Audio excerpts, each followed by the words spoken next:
नमस्कार, आप देख रहे हैं परमाण टाइम्स, सच के साथ हमारी खबर। आप सभी को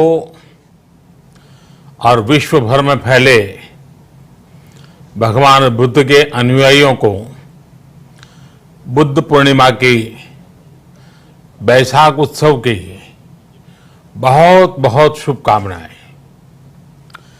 ये मेरा सौभाग्य है कि मुझे पहले भी इस पवित्र दिन पर आपसे मिलने, आप सभी से आशीर्वाद लेने का अवसर मिलता रहा है। 2015 और 2018 में दिल्ली में और साल 2017 में कोलंबो में मुझे इस कार्यक्रम से जुड़ने का, आपके बीच आने का मौका मिला था। हां, इस बार परिस्थितियां ही कुछ और हैं, इसलिए आमने सामने आकर के आपसे मुलाकात नहीं हो पा रही है। साथियों, भगवान बुद्ध का वचन है, मनो पुब्बम गमा धम्मा, मनोसेट्टा मनोमया, यानी धम्म मन से ही होता है, मन ही प्रधान है, सारी प्रवृत्तियों का अगुवा है। इसलिए आपका और मेरा मन का जो जुड़ाव है, उसके कारण सशरीर उपस्थिति की कभी उतनी महसूस नहीं होती। आपके बीच आना बहुत खुशी की बात होती, लेकिन अभी हालात हमें वो परमिट नहीं करते हैं और इसलिए दूर से ही टेक्नोलॉजी के माध्यम से आपने मुझे अपनी बात रखने का अवसर दिया। इससे बढ़कर के संतोष और क्या हो सकता है। साथियों, लॉकडाउन की इस विकट परिस्थितियों में भी वर्चुअल बैसाख बुद्ध पूर्णिमा दिवस समारोह, इसके इस आयोजन के लिए अंतर्राष्ट्रीय बौद्ध संघ प्रशंसा के पात्र है। आपके इस अभिनव प्रयास के कारण ही इस आयोजन में विश्व भर के लाखों अनुयायी एक दूसरे के साथ जुड़ रहे हैं। लुम्बिनी, बोधगया, सारनाथ और कुशीनगर के अलावा श्रीलंका के श्री अनुराधापुर स्तूप और वासुदेवा मंदिर में हो रहे समारोहों का इस तरह एकीकरण कितनी अद्भुत कल्पना है, कितना सुंदर दृश्य है। हर जगह हो रहे पूजा कार्यक्रमों का ऑनलाइन प्रसारण होना अपने आप में अद्भुत अनुभव है। आपने इस समारोह को कोरोना वैश्विक महामारी से मुकाबला कर रहे पूरी दुनिया के हेल्थ वर्कर्स और दूसरे सेवा कर्मियों के लिए प्रार्थना सप्ताह के रूप में मनाने का संकल्प लिया है। करुणा से भरी आपकी इस पहल के लिए मैं आपकी सराहना करता हूं। मुझे पूरा विश्वास है कि ऐसे ही संगठित प्रयासों से हम मानवता को इस मुश्किल चुनौती से बाहर निकाल पाएंगे, लोगों की परेशानियों को कम कर पाएंगे। साथियों, प्रत्येक जीवन की मुश्किल को दूर करने के संदेश और संकल्प ने भारत की सभ्यता को, संस्कृति को हमेशा दिशा दिखाई है। भगवान बुद्ध ने भारत की संस्कृति और इस महान परंपरा को बहुत समृद्ध किया है। वो अपना दीपक स्वयं बने और अपनी जीवन यात्रा में दूसरों के जीवन को भी प्रकाशित करते रहे। और इसलिए बुद्ध किसी एक परिस्थिति तक सीमित नहीं है, किसी एक प्रसंग तक सीमित नहीं है। सिद्धार्थ के जन्म, सिद्धार्थ के गौतम होने से पहले और उसके बाद इतनी शताब्दियों में समय का चक्र अनेक स्थितियों, परिस्थितियों को समेटते हुए निरंतर चल रहा है।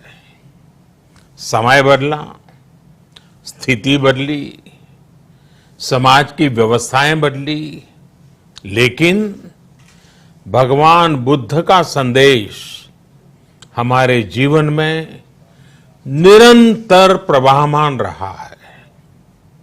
ये सिर्फ इसलिए संभव हो पाया है क्योंकि बुद्ध सिर्फ एक नाम नहीं है, बल्कि एक पवित्र विचार भी है। एक ऐसा विचार जो प्रत्येक मानव के हृदय में धड़कता है, मानवता का मार्गदर्शन करता है। बुद्ध त्याग और तपस्या की सीमा है। बुद्ध सेवा और समर्पण का पर्याय है। बुद्ध मजबूत इच्छा शक्ति से सामाजिक परिवर्तन की पराकाष्ठा है। बुद्ध वो है जो स्वयं को तपाकर, स्वयं को खपाकर, खुद को न्योछावर करके पूरी दुनिया में आनंद फैलाने के लिए समर्पित है।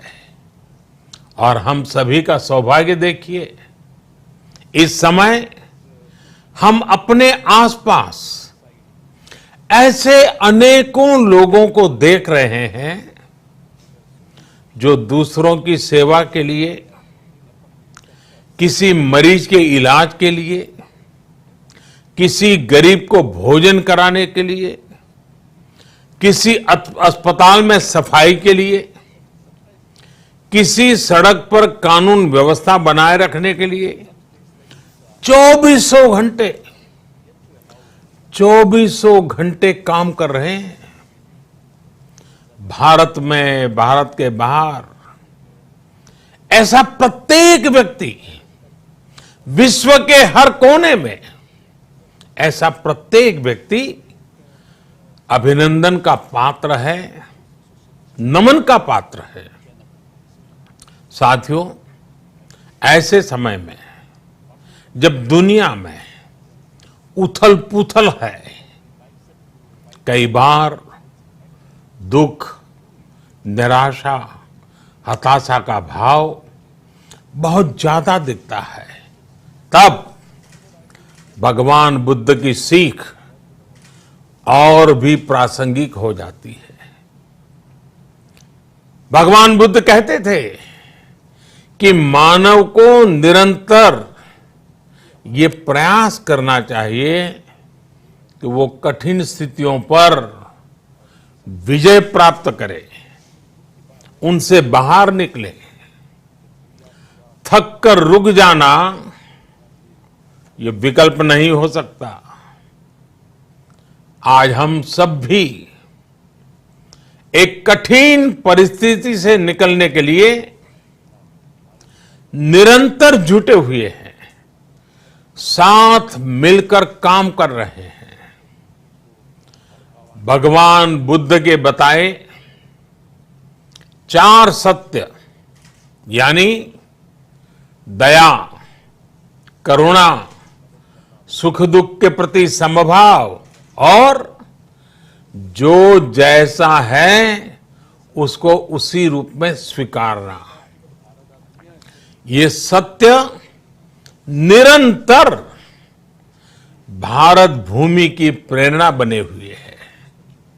आज आप भी देख रहे हैं कि भारत निस्वार्थ भाव से बिना किसी भेद के अपने यहां भी और पूरे विश्व में कहीं भी संकट में घिरे व्यक्ति के साथ पूरी मजबूती से खड़ा है। लाभ हानि, समर्थ असमर्थ से अलग हमारे लिए संकट की ये घड़ी सहायता करने की है। जितना संभव हो मदद का हाथ आगे बढ़ाने की है। यही कारण है कि विश्व के अनेक देशों ने भारत को इस मुश्किल समय में याद किया और भारत ने भी हर जरूरतमंद तक पहुंचने में कोई कसर नहीं छोड़ी है।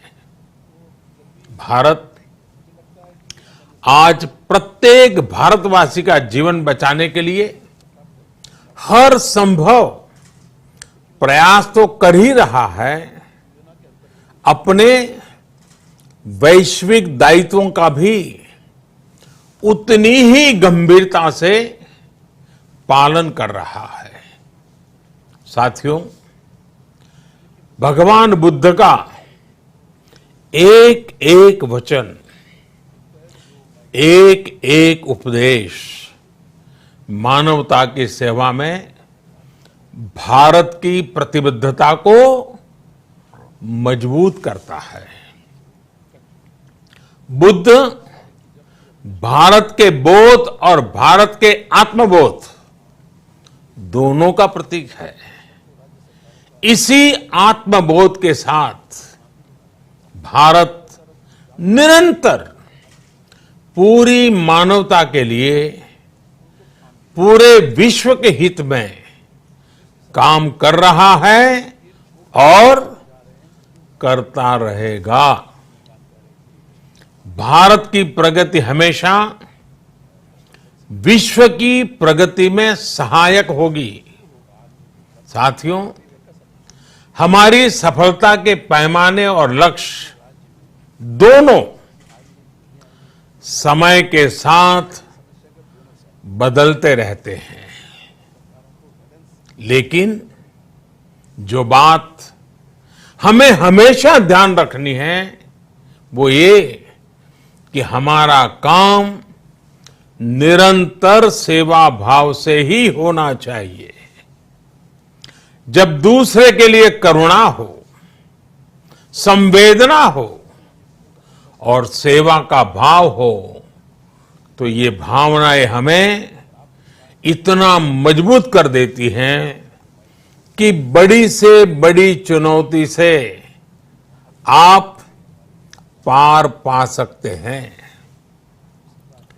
सुप्पबुद्धम पबुज्जन्ति सदा गौतम सावका, यानी जो दिन रात हर समय मानवता की सेवा में जुटे रहते हैं वही बुद्ध के सच्चे अनुयायी हैं। यही भाव हमारे जीवन को प्रकाशमान करता रहे, गतिमान करता रहे। इसी कामना के साथ आप सभी का बहुत बहुत आभार। इस मुश्किल परिस्थिति में आप अपना, अपने परिवार का, जिस भी देश में आप हैं वहां का ध्यान रखें, अपनी रक्षा करें और यथासंभव दूसरों की भी मदद करें। सबका स्वास्थ्य उत्तम रहे, इसी मंगल कामना के साथ मैं मेरी वाणी को विराम देता हूं। धन्यवाद। सर्वमंगलम। सब्सक्राइब करना ना भूलें। नमस्कार।